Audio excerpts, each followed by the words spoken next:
Assalamualaikum warahmatullahi wabarakatuh. Saya Nur Sylvia Mayanggra ini. Saya dengan Pak Roni. Saya Rizky Ardiansa. Saya Raul Ilham Arahabi Harahap. Saya Adi Samudro. Kami dari kelompok 7 akan mempresentasikan mata kuliah hukum filsafat dengan berjudul Mazhab Liberalisme dengan dosen pengampu yaitu Dr. Dadak Sukarna SHMH.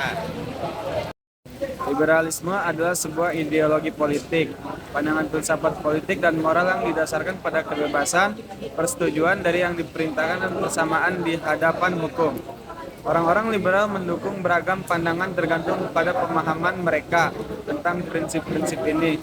Tapi umumnya mereka mendukung hak-hak individu, termasuk hak-hak sipil dan hak asasi manusia. Demokrasi, sekularisme, kebebasan berbicara, kebebasan pers, kebebasan beragam dan ekonomi pasar. Liberalisme baik sebagai arus politik maupun tradisi intelektual sebagian besar merupakan fenomena modern yang bermula di abad ke-17 meskipun beberapa gagasan filosofis liberal telah mempunyai pendahulu di zaman klasik dan kekaisaran Tiongkok. Kaisar Romawi Marcus Aurelius memuji gagasan tentang pemerintahan yang diatur dengan memperhatikan persamaan hak dan kebebasan berbicara yang sama. Dan gagasan tentang pemerintah yang menghormati hampir semua kebebasan dari yang diperintah. Para sarjana mengakui sejumlah prinsip yang umum bagi kaum liberal kontemporer dalam karya-karya beberapa sofis dan dalam orasi pemakaman oleh Pericles. Filsafat liberal melambangkan tradisi intelektual yang luas yang telah meneliti dan mempopulerkan beberapa prinsip yang paling penting dan kontroversial di dunia modern. Hasil ilmiah dan akademisnya yang luar biasa dianggap mempunyai kekayaan dan keragaman, tetapi keragaman itu sering diartikan bahwa liberalisme datang dalam formulasi yang berbeda dan menghadirkan tantangan sebagai siapapun untuk mencari definisi yang tepat. Liberalisme Eropa kontinental terbagi antara moderat dan progresif. Dengan moderat cenderung ke elitisme dan progresif mendukung universalisasi institusi fundamental seperti hak pilih universal, pendidikan universal, dan perluasan hak milik. Seiring berjalan waktu, kaum moderat menggantikan kaum progresif sebagai penjaga utama liberalisme Eropa kontinental. Tapi kayaknya dia mah nggak pelit. Seperti liberal, liberty, libertarian, dan libertine semuanya mempunyai akar sejarah ke bahasa Latin liber yang berarti bebas.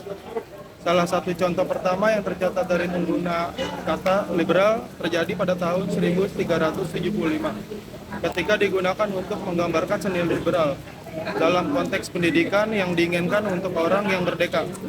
Hubungan awal kata itu dengan pendidikan klasik universitas abad pertengahan membuka jalan bagi munculnya denotasi dan konotasi yang berbeda. Meskipun semua doktrin liberal memiliki warisan yang sama, para sarjana sering berasumsi bahwa doktrin-doktrin tersebut mengandung aliran pemikiran yang terpisah dan seringkali bertentangan. Tujuan para ahli teori dan filsuf liberal berbeda di berbagai waktu, budaya, dan benua. Keragaman liberalisme dapat dilihat dari banyaknya kualifikasi yang diletakkan oleh para pemikir dan gerakan liberal pada istilah liberalisme, termasuk klasik, egaliter, ekonomi, sosial, negara kesejahteraan, etika humanis, deontologis, perfeksionis, demokratis, institusional, dan sebagainya. Terlepas dari variasi-variasi ini, pemikiran liberal memang mempunyai beberapa konsepsi yang pasti dan mendasar. Filsuf politik John Gray mengidentifikasi hal umum dalam pemikiran liberal seperti menjadi individualis, egaliter, melioris, dan universalis. Elemen individualis menentang tekanan kolektivisme sosial. Elemen legaliter memberikan nilai dan status moral yang sama untuk semua individu. Elemen melioris menegaskan bahwa generasi berikutnya dapat meningkatkan pengaturan sosial politik mereka, dan elemen universalis menegaskan kesatuan moral yang dimiliki oleh spesies manusia dan meminggirkan perbedaan budaya lokal. Unsur melioris telah menjadi suatu kontroversi, namun para pemikir seperti Immanuel Kant percaya pada kemajuan manusia.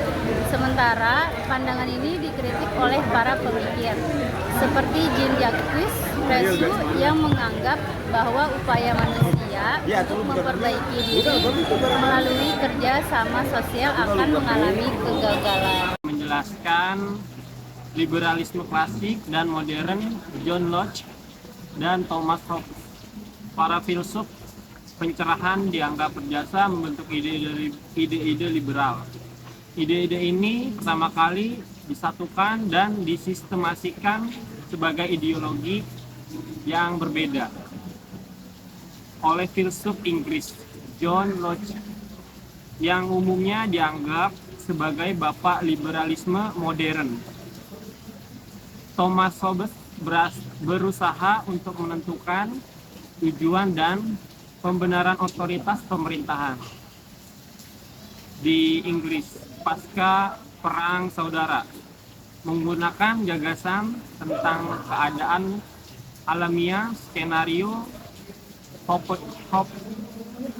hipotetis seperti yang sebelum adanya negara.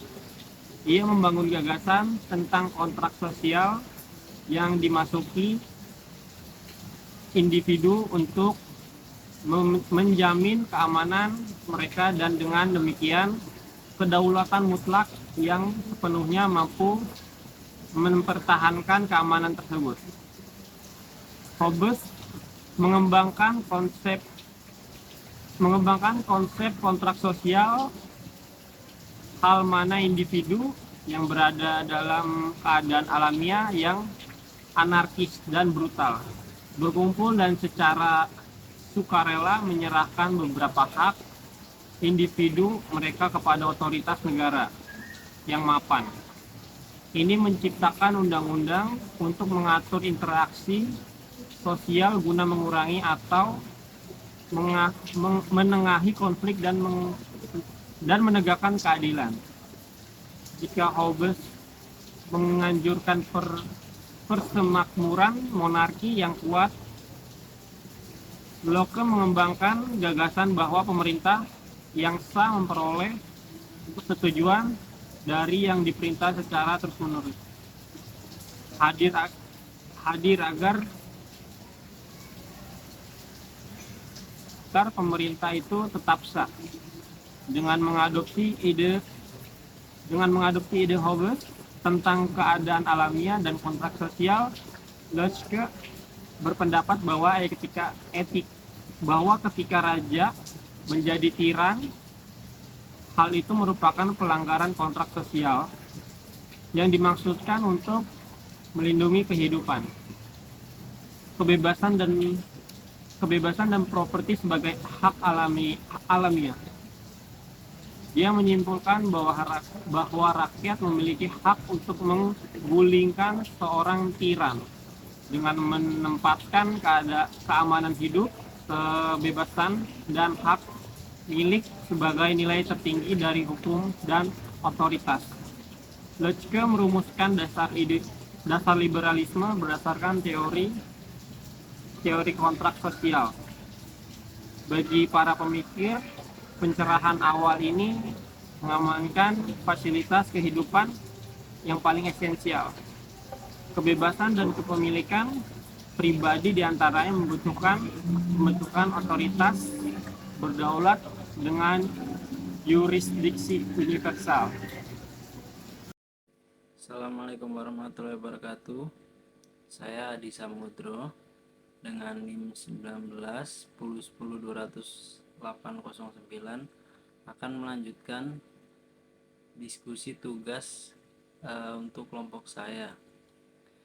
Jadi yang saya akan bahas adalah teori ekonomi liberal karya Adam Smith, The Weight of National, diterbitkan pada tahun 1776, diikuti oleh ekonom liberal Prancis Risalah Jean-Baptiste tentang politikal ekonomi yang diterbitkan pada tahun 1803.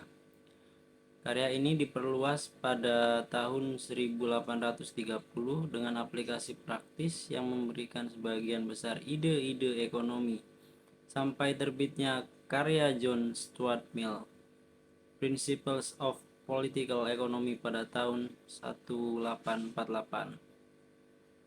Smith membahas motivasi kegiatan ekonomi, penyebab harga dan distribusi kekayaan, dan kebijakan yang harus diikuti negara untuk memaksimalkan kekayaan. Smith juga menulis bahwa selama penawaran permintaan, harga dan persaingan dibiarkan bebas dari peraturan pemerintah, pengerjaan kepentingan material, bukan alkulturisme, yang akan memastikan kekayaan masyarakat. Melalui produksi barang dan jasa yang digerakkan oleh profit, sebuah tangan tak terlihat mengerahkan individu dan perusahaan untuk bekerja demi kebaikan nasional sebagai konsekuensi yang tidak disengaja dari upaya untuk memaksimalkan keuntungan mereka sendiri. Ini juga memberikan pembenaran moral untuk akumulasi kekayaan yang sebelumnya dipandang oleh beberapa orang sebagai dosa. Demikian yang akan saya sampaikan. Terima kasih. Selamat sore. Sekian dari kelompok kami, minyak maaf. Wassalamualaikum warahmatullahi wabarakatuh.